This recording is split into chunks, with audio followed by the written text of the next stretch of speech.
Before we begin, let's do a quick review of what we did yesterday.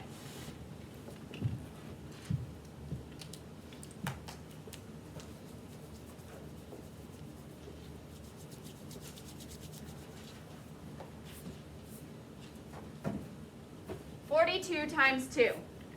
With the lesson we did yesterday, what is step 1? Zari. Model. Model what? Model 42. Is that it? Is that all of step 1? Model 42 and make the counters. So we well, nope. Who can help her out? Aaron. Zari, please mute yourself.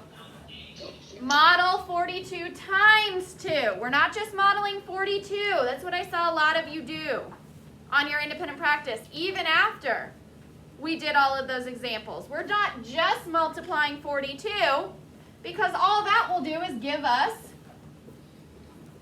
42. And is it possible for 42 times 2 to be 42? No.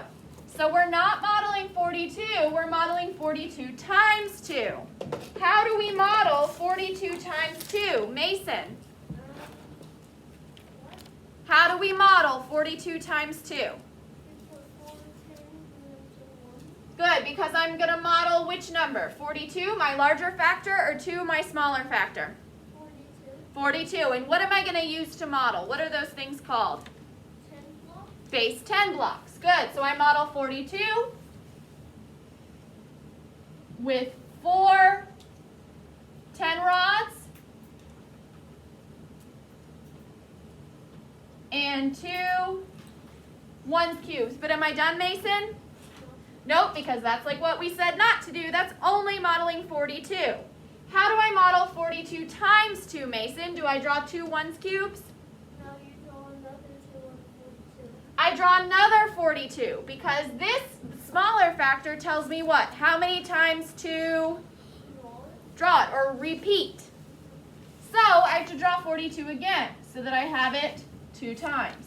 1, 2, 3, 4, 1, 2. Okay, what is the next step?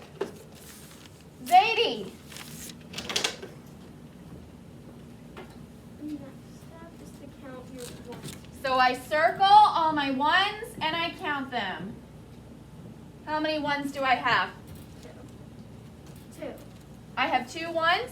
Wait. Colin, how many 1s do I have? 4. 4. 1, 2, 3, 4. I'm not counting the groups of 1s because that's just my smaller factor. I'm counting how many 1s there are. There are 4. What is step 3? Victoria. Circle the 10s, count the number of 10, complete the place on each one. I circle the 10s. Count how many 10s. How many 10s do I have, Victoria? 8. So that means, class, 42 times 2 is? 84. 84, good. Well, today we're going to try something new. So, we used base 10 blocks to model yesterday. Well, we have another hands-on lesson. So what are we going to be doing? Whenever we have hands-on, what are we going to be using? What are we going to be using? Kingston? Not necessarily base 10 blocks, but base 10 blocks are an example of this. Cullen? Models. Models. Very good. But base 10 blocks are not the only way to model things. We can also model things with arrays, which we've already learned about. We can model them with, what did we use? Why can't I remember? Mental math. Not mental math, that's not a model. A model is a drawing. Or a thing that you use, that you hold in your hands. Oh, What did we use? Why can't I remember this? is it counters? Counters, yes. Arrays and counters. I think there was one more, but it was in the last chapter. We've used counters. We've used arrays. We have used base 10 blocks. I don't know. Maybe there wasn't. I'm just imagining things. Well, today we're going to add a new type of model called an area model. Now, area models always sound scary to people, which I'm not sure why, because they're not scary at all. They're just rectangles with basic facts or problems you can use basic facts and patterns inside of them. So, let's look at the words under the title, and please read them, Smith, loud and slow. I feel like you always end up getting called to do this, but I don't know why. It's weird. You can use partial products to multiply a one-digit number by a two-digit number. Find the products for the tens and ones separately, then add them together.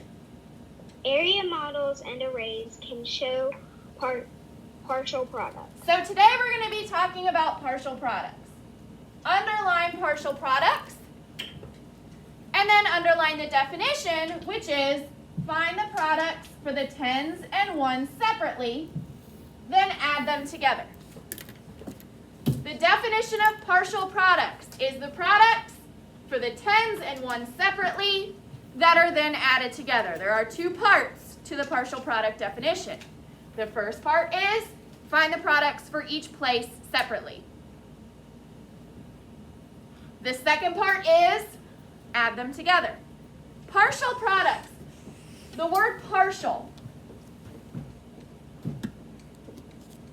What base word, what small word do you see inside partial? Michaela? Part. Part. That means partial means a part of something. Not the whole thing, just a part of it. So a partial product is a part of the product. It's not the whole product. It's a part of the product. So keep that in mind. When we use partial products, we find the products for each place value separately, then we add them together. Let's see what they mean by looking at the draw it. Everybody, finger or pencil on the draw it. If your pencil's on the draw it, make sure your hand is on your pencil. Okay, read in your head while I read out loud.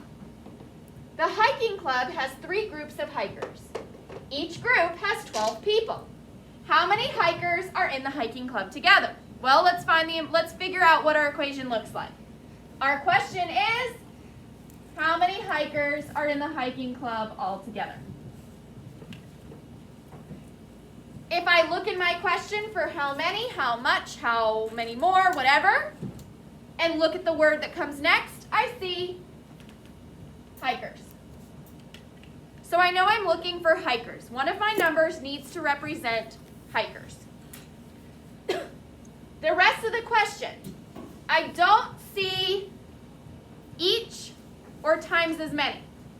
That means my operation could be addition or subtraction, or each or times as many may be somewhere else in the problem. So let's go back and reread the problem to figure out what operation I'm doing. Make sure you're paying attention because this is important. Those of you that struggle, once you do great on the first page, but then you struggle to get to the second page.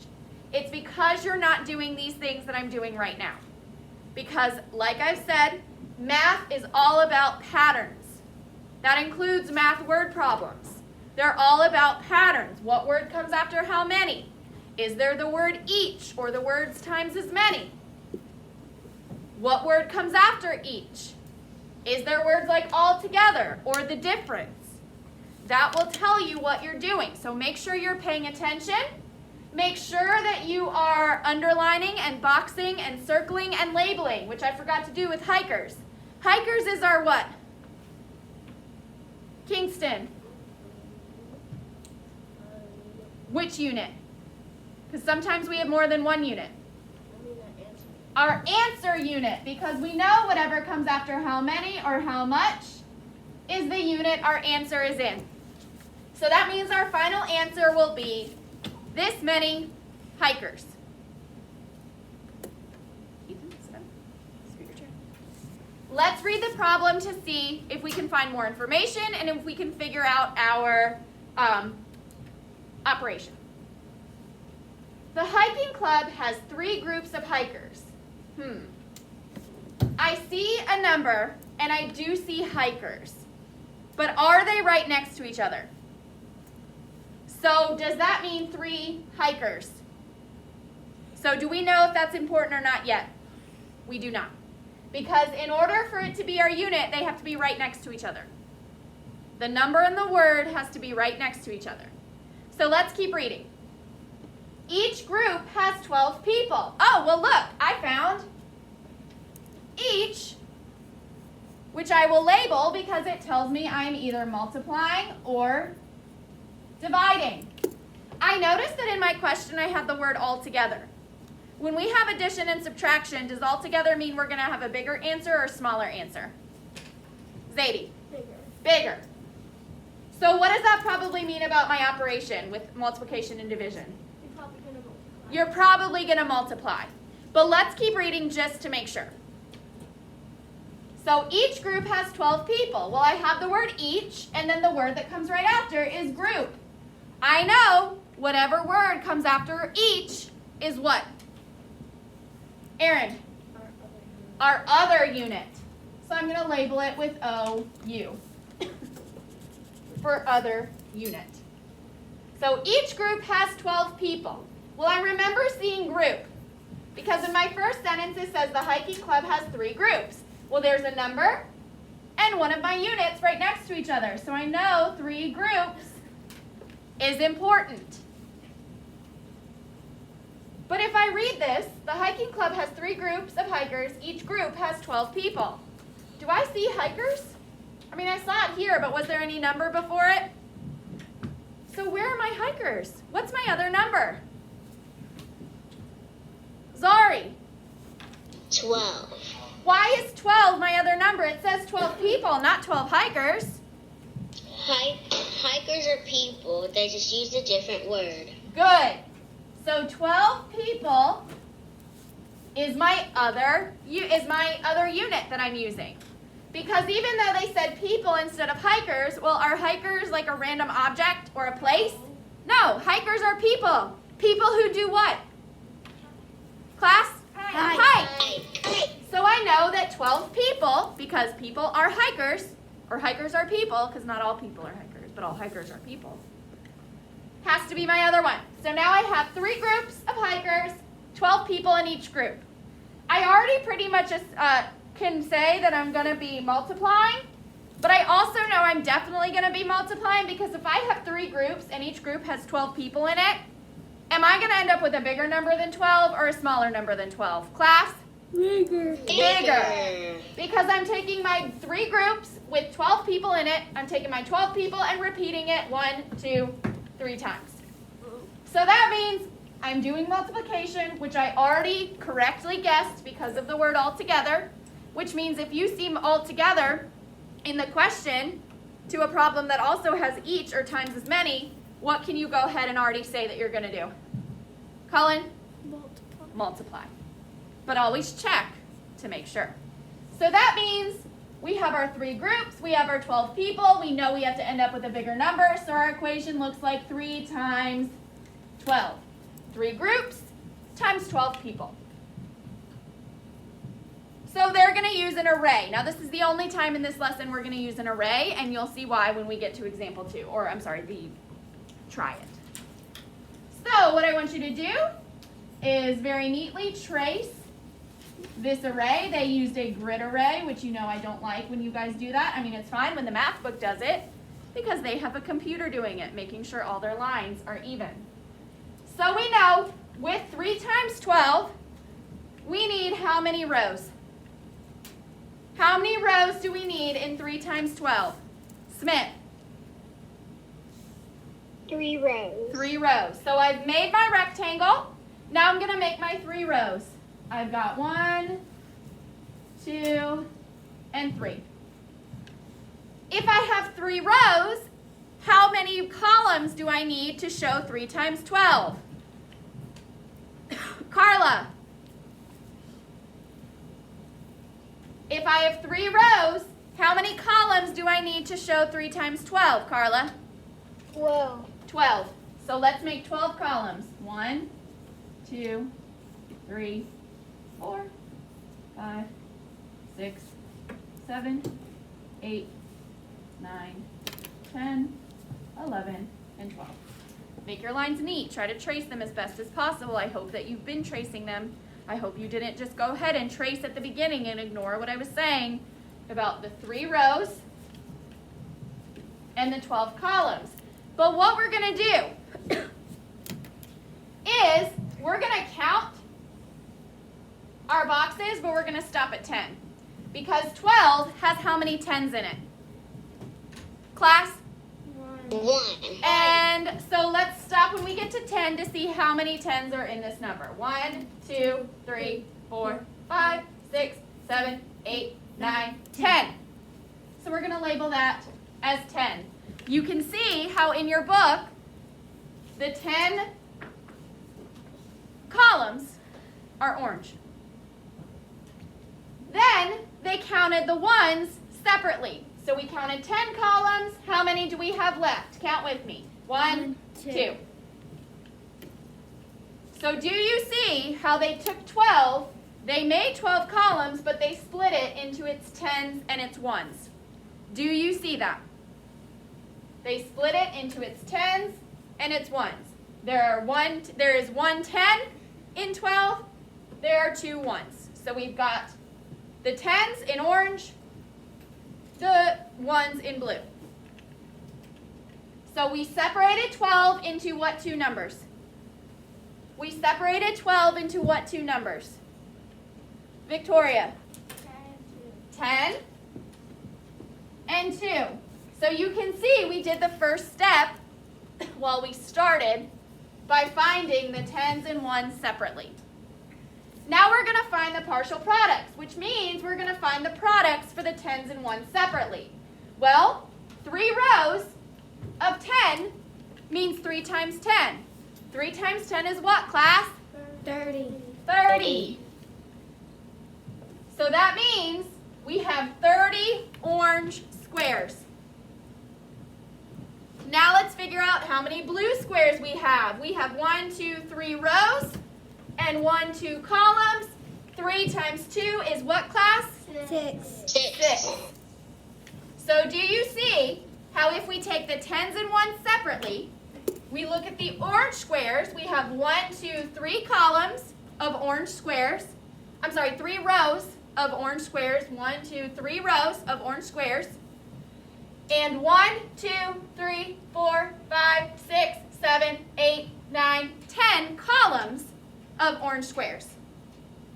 So if we take our 3 rows of orange squares and multiply it by our 10 columns of orange squares, we get 30 orange squares. If we look at the 1s, the blue, we can see that we have 1, 2, 3 rows of blue squares and 1, 2 columns of blue squares. So 3 rows times 2 columns equals 6 blue squares.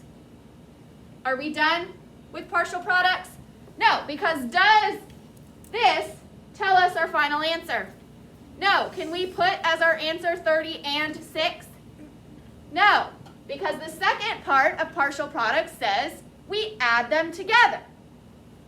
So we take our first partial product, 30, and our second partial product, 6, and we add them together. 30 plus 6 is what, class? 36. 36. So that means 3 times 12 equals 36. 36. So there are how many hikers in the hiking club? Class, don't forget the unit. 36 hikers. 36 hikers In the hiking club. in the hiking club. Now, that's something we can do. We can do these grid models, these arrays. But how long did it take us to make 3 rows of 12 columns? A long time. And what if we had a problem like this? How long would it take us to do 2 rows of 41 columns? A long time. We could do it. Would it really even be hard? But if we have like 20 problems, do we want to spend all of our time drawing boxes or counters? No. So let's look at the try it for an easier way to draw the same thing. Helper number 1, please sanitize, erase, sanitize. Okay, so everyone, finger or pencil on the try it.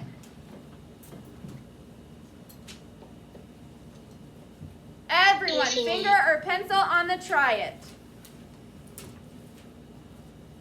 Can you see my hands on the try, or do I need to scoot over? Scoot it over just a little, especially since you don't really need the other side. Perfect, perfect. Okay, read in your head while I read out loud. The hikers hiked for 4 hours. Each hour, they saw 21 animals. How many animals did they see in all? We have another word problem. This is the first time where they've made the first one and the second one have to do with each other. That's interesting. Now we get to know more of this random story that our math book made up. So let's read our question. We know our question. Sorry, let's underline it. How many animals did they see in all? Well, first, after I underline it, I'm going to look for what comes after how many. Animals. So that means animals are my, Zadie, answer unit. So I'm going to label it with A-U. Ooh, what other words do I see in my question that might give me a hint about what operation that I'm doing? Ouch, this hurt my ears. Victoria? In all. When we were doing addition and subtraction, which operation did in all mean?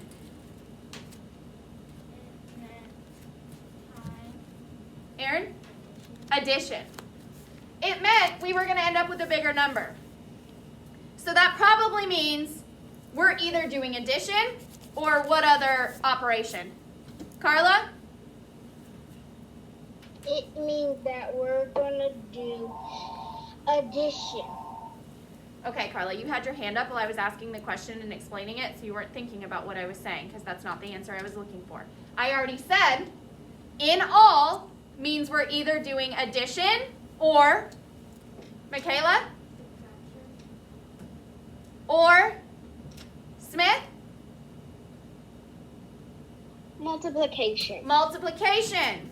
Michaela, when we did in all, did we ever, with addition and subtraction, would we ever see in all in a subtraction problem?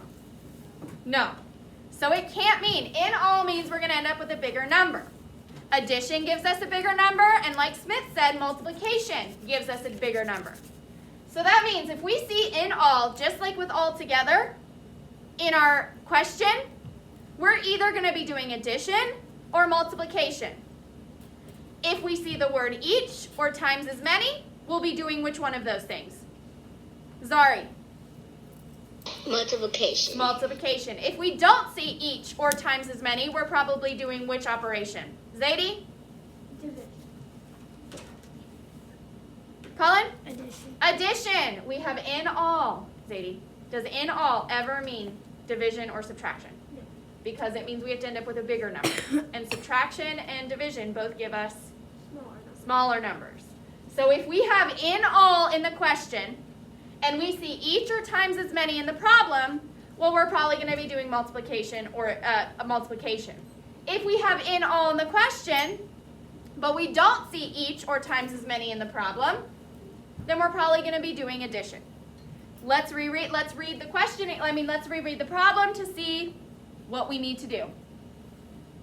The hikers hiked for 4 hours. Does that tell us anything yet? We see a number and a word, but do we know if that's one of our units yet? No, we have to keep going. Carla, please put your hand down. Each hour, excuse me, they saw 21 animals. Oh, I see each, which means multiplication or division. Which one are we already pretty sure we're doing, class?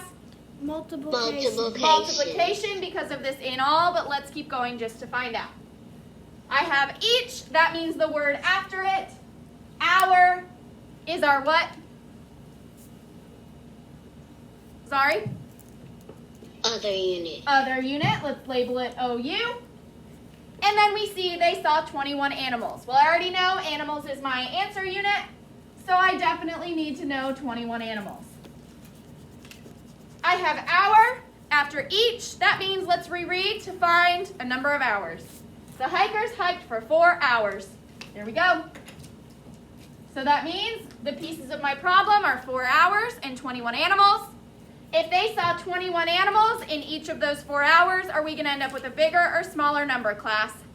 Bigger number. Bigger. So we are definitely sure that we are doing multiplication. We already thought we were because of in all, but now we're 100% sure. So that means we need to take the 4 hours and multiply it by the 21 animals. Step 1, we're going to draw an area model. Listen to my steps. We are going to, I should have given you this sheet already, but whatever. It would have been helpful. But it's too late now. Okay, so first we're going to draw an area model. An area model is different from an array, even a grid array. Because step 1, everybody follow step by step. We're going to draw a big rectangle. So you just want us to do this right on the space that we have it? Yes. Make sure you have space at the top and the side. That means you need space here on the left, and you need space at the top above the rectangle. Okay, once you're done with your big rectangle, put your pencil down so that you're ready for the next step.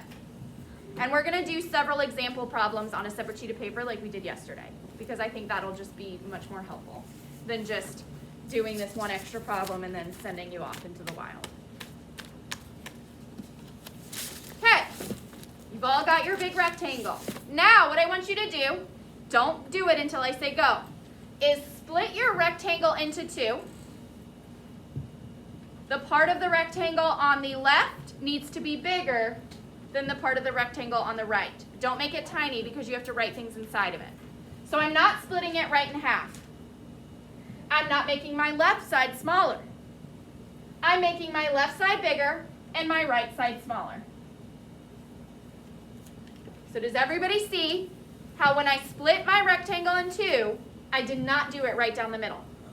There's a reason for that I will tell you as soon as everybody has split their box, their rectangle. Okay, the reason that we did that is because this box is going to represent the partial product for our 1s. 1s are smaller than 10, right? So that means our 1s piece needs to be smaller than, what do you think this piece is going to represent? If this piece, this smaller piece is going to represent our 1s, what do you think this larger piece is going to represent? Aaron? The 10s. So now, our next step is we take our smaller factor, which is 4, and we write it on the left. Because it's as if we're imagining our 4 rows.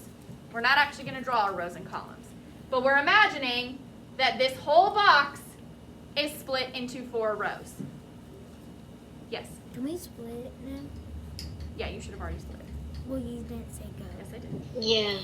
Well, I said I will tell you the next part after everybody splits their box. And then I paused, which you should assume means go ahead.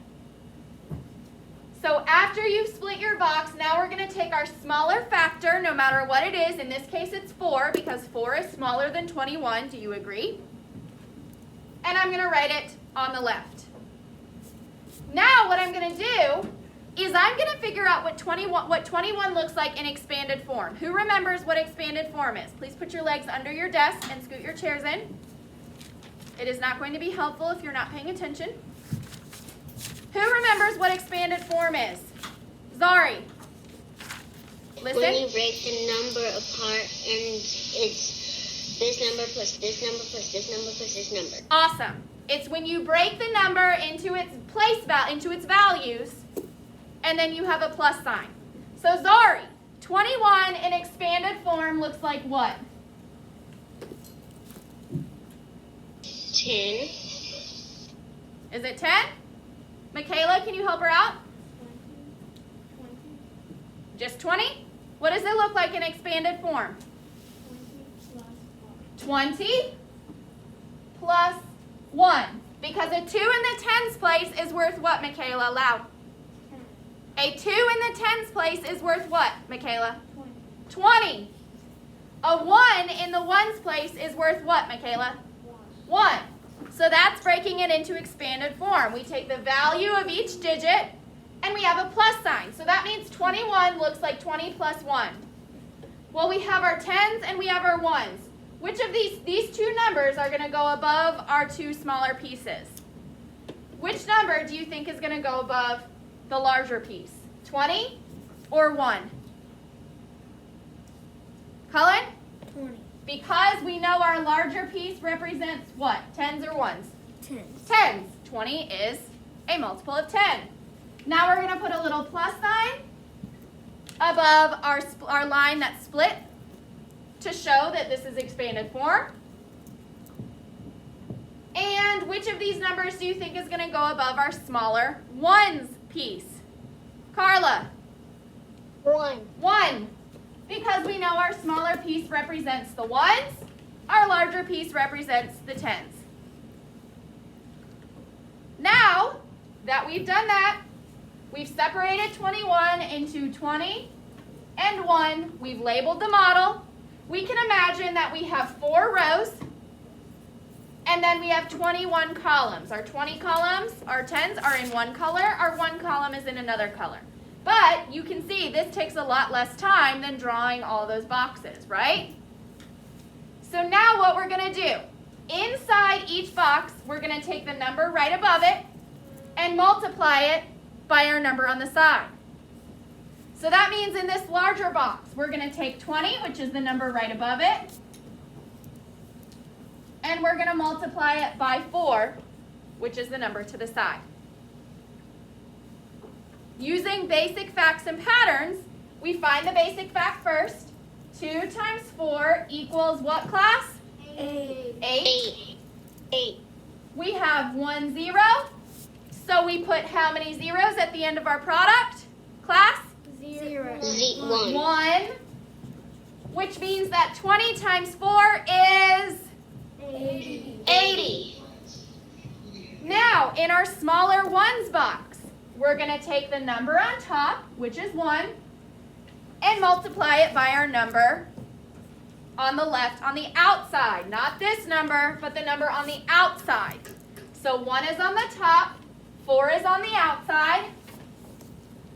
So we're saying 1 times 4. Well, 1 times 4 is what, class? 4. 4.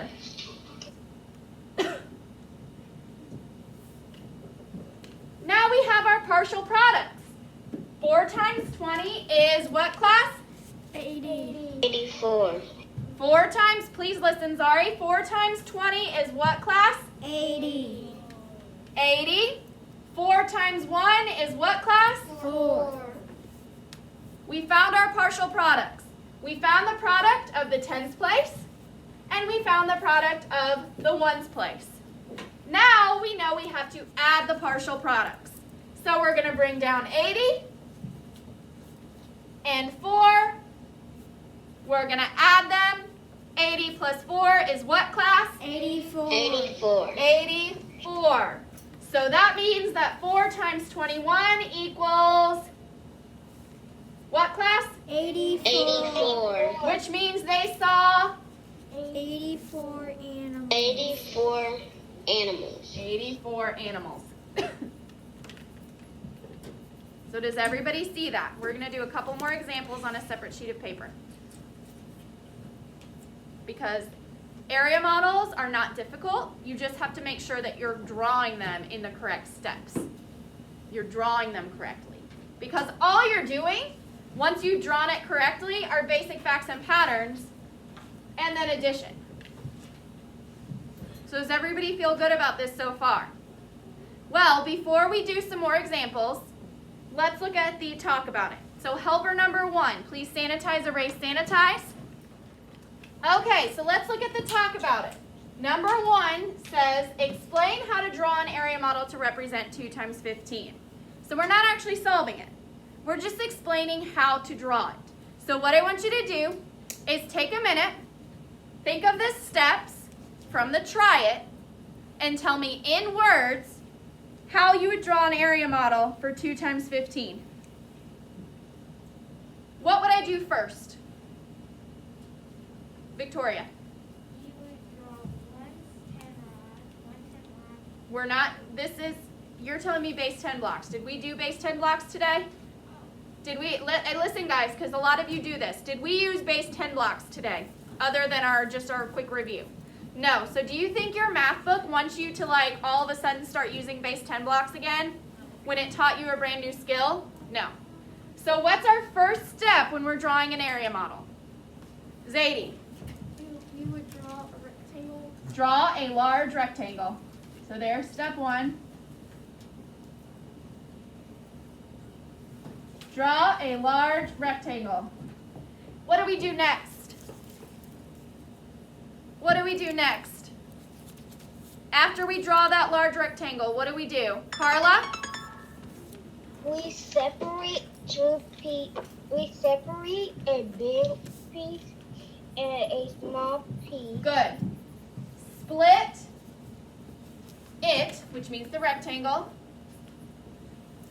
into 2 pieces, comma, 1 large piece on the left,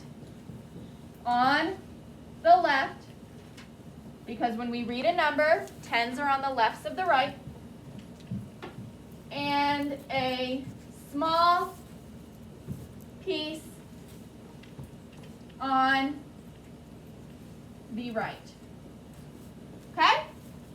What's the next step? What do we write on the left side of our rectangle? What do we write on the left side of the triangle? Of the rectangle. Michaela? Smaller number. So in this case, which one? 2. Write 2 on the left side of our rectangle. Okay, now what do we do? What do we write on the top of the big piece of our rectangle? What do we write on the top of the big piece of our rectangle? Zari?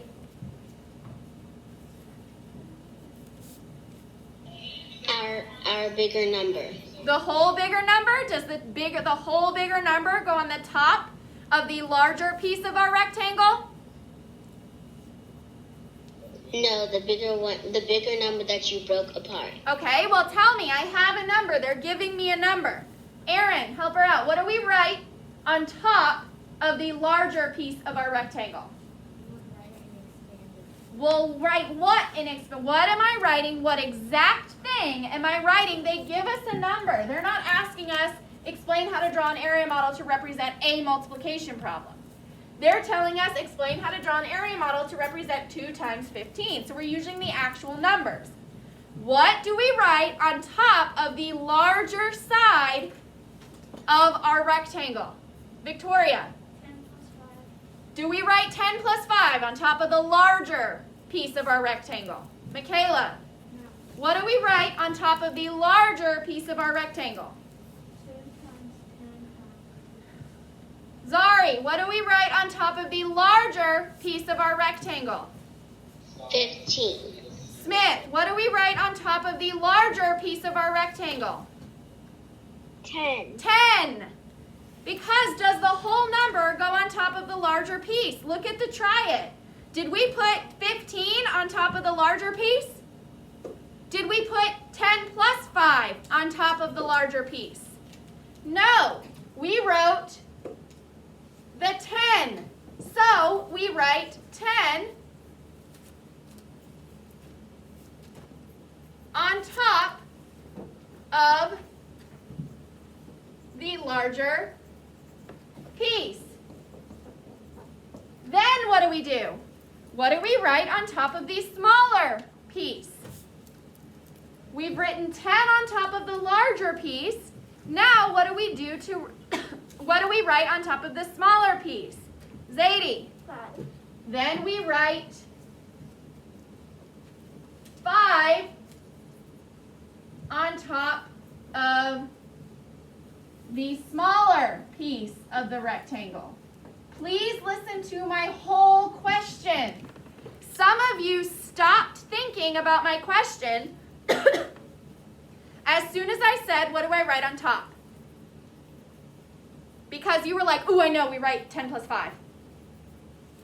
But you have to keep thinking until I finish asking the question, because I didn't ask, what do we write on the top? I said, what do we write on top of the larger piece? But you stopped thinking about my question and started thinking about your answer as soon as I said, what do you write on the top? But I wasn't done yet. So you have to make sure that you are listening to the whole question. Not just getting through part of the question and being like, I know the answer, this is it. And then getting it wrong because you didn't answer the right question. You answered a question, but not the one that was asked. So don't stop thinking about the question before it's even finished. Don't start thinking about your answer before the question is even finished. Because some of you, even though you put your hands down, I can see that you're like this. My hand's not up. Guess what you're still doing when you're like this? Thinking about your question, not what I'm saying or what your classmate is saying. So if I see that happening, I'm going to stop calling on you. Because you're not listening, and I can already tell you're probably going to have the wrong answer. Or it's going to have nothing to do with what we're talking about, neither of which is helpful. Okay, number 2. Explain how you would multiply 3 times 32. How would you multiply 3 times 32? I don't want to hear mental math because you're not there yet. You may think you are, and that's part of the problem. You think you're further than you are. So, what I want you to do is I want you to write your answer. How would you multiply 3 times 32? Would you use an array? And why? Would you use base 10 blocks? And why? Would you use an area model? And why? So go ahead and do that. So what we're going to do right now is we're going to write step by step how to use area models. So everybody should have how to use area models. Yep. And today's date at the top. And now we're going to write the steps. So please put that in your bin, please. In your bin. And then scoot your chair in. And step 1. Make sure that you write exactly what I write. Draw a large, capital, rectangle. Make sure you're spelling everything exactly as I have it spelled. Make sure your capitals and your punctuation are exactly as I have them. So step 1 is to draw a large rectangle. Okay, girls, that's okay. Quickly get out 2 sheets of paper. On the first sheet, here's the title. Make sure your holes are on the left. And then you have today's date. We're making our own anchor chart for how to use area models. So go ahead, quickly do this. You can just close your book and put it to the side so you have room. Don't worry about cleaning up yet. So how to use area models. Step 1, draw a large rectangle. Make sure you're copying these as I'm writing them because we don't have a whole lot of time until lunch. And I would like to do at least 1 or 2 examples. So label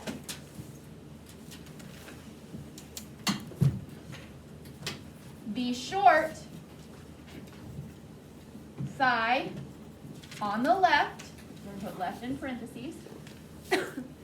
The short side of the rectangle. Label the short side, the left, with the smaller factor.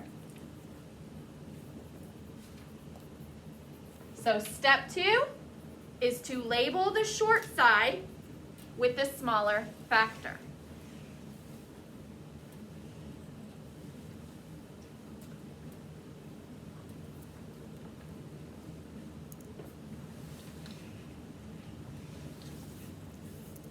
Split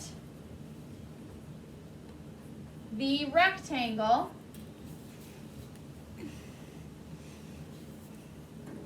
into two pieces, a large piece on the left and a small piece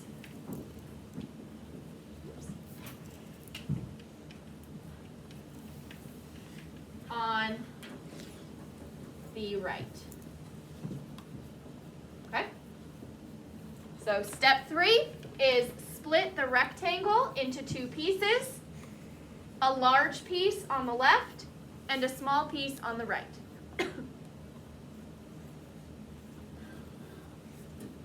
Mason, it's okay. If you make a mistake, just finish writing and then you can go back and fix it, okay? Step 4.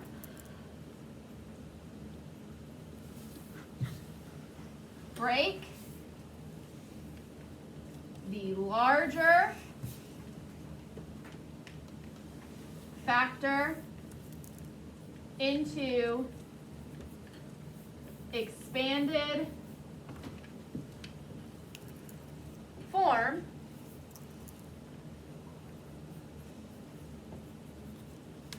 and write it on top of the rectangle.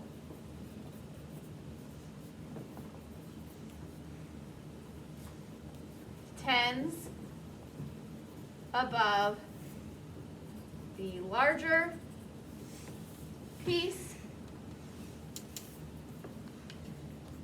ones above the smaller piece.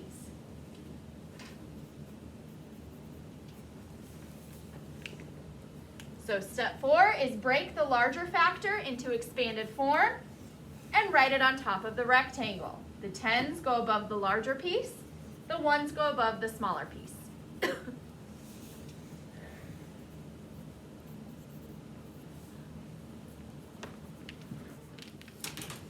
Step 5,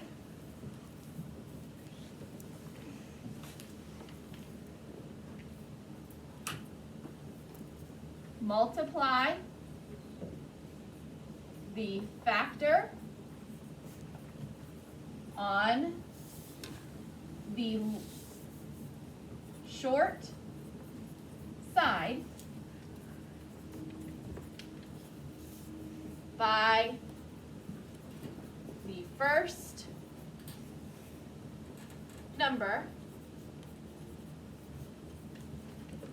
the tens, on top. So step 5 is multiply the factor on the short side by the first number, which is the tens, on top of the rectangle.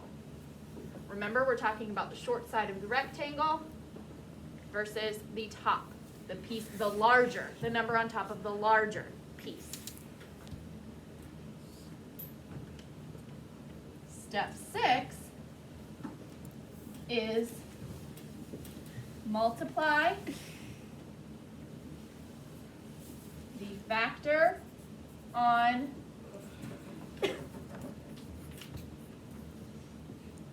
the short side by the second number, which is the ones on top. So step 6 is to multiply the factor on the short side, same factor as before, by the second number, the ones, on top.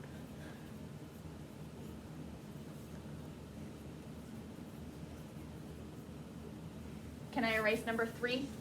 Because we only have one more step.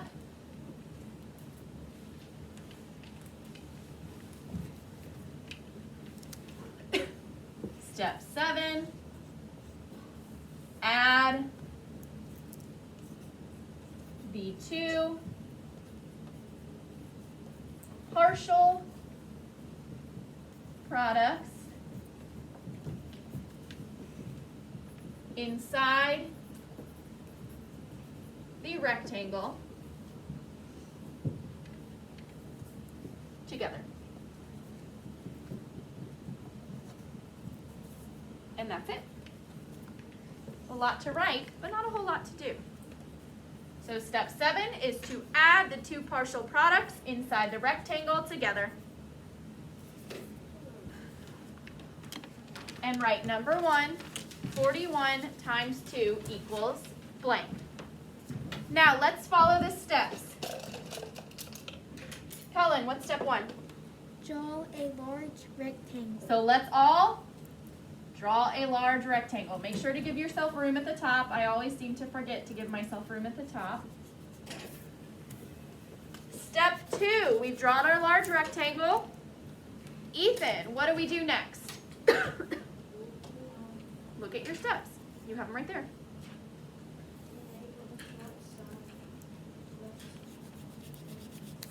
Louder. We label the short side left. So this side. With the smaller factor, which is what, Ethan? 2. So we're going to label the short side on the left, that means not this side, but this side, with the smaller factor, which in this case is 2. Okay, Michaela, what's the next step? Split the rectangle into 2 pieces, a large piece on the left and a small piece on the right. Good. So where should my split go? Here, Michaela? Here? Right in the middle? Here? Good. Make sure you have enough room to write in it, though, because remember you have to write a problem. So not so tiny that you don't have room. Okay, step 4. Carla's not here. Step 4, Kingston. What do we do next? Break the larger factor into expanded form and write it on top of the rectangle. Tens above the larger one, ones above the smaller. Okay, so that means, Kingston, we need to break 41 into expanded form. What does 41 look like in expanded form? Oh, sorry, we can get through this. 40 plus 1. So which of those, 40 plus or 1, goes above the larger side? 40. 40. What do we put right above our split? Plus. Plus. Don't forget your plus sign because that will remind you, hey, I have to add these together in the end. And then what do we put above our smaller side? So everybody, they can see. What? 1. 1. Good. Very good. Are we on step 5? Step 5. Aaron. Multiply the factor on the short side by the first number on the large side. Which means we're doing what? We're inside the box and we're doing what multiplication problem? What does our multiplication problem look like? Equation. We multiply the number on the short side, which is what? 2. By the number on top, by the first number on top, which is what? What's the first number on top? So 2 times 40. We use basic facts and patterns to solve. 2 times 4 is 1 0 at the end of the factors, means how many zeros at the end of our product? So that means our tens are what? 80. Now, step 6. Colin. Multiply the factor on the short side by the second number. Which once. means we're doing what? What are we doing inside this smaller box if we're multiplying the number on the short side by the number on top in the ones place? What problem are we doing? 2 times 1. 2 times 1. So the number on the short side times the number on top. 2 times 1 equals 2. 2. Okay, step 7. Carla, you'll need to watch this video later to get all this, okay? Kingston, step 7. Add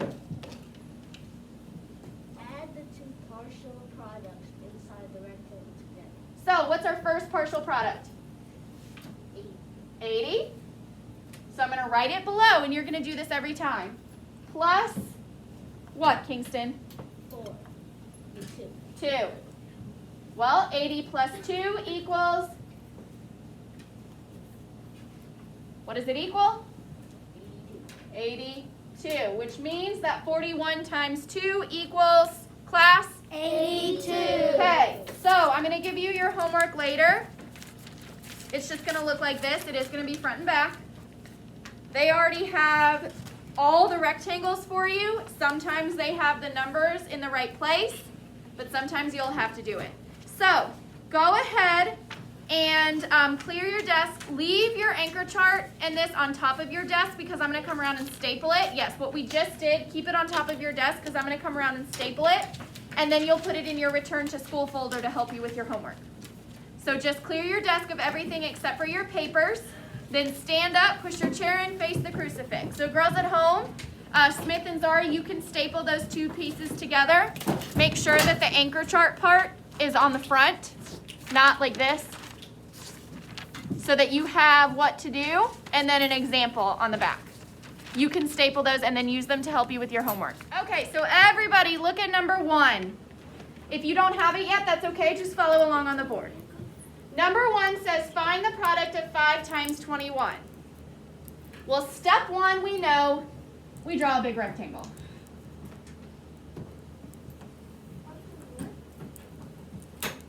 Step 2, we put the smaller factor on the short side on the left.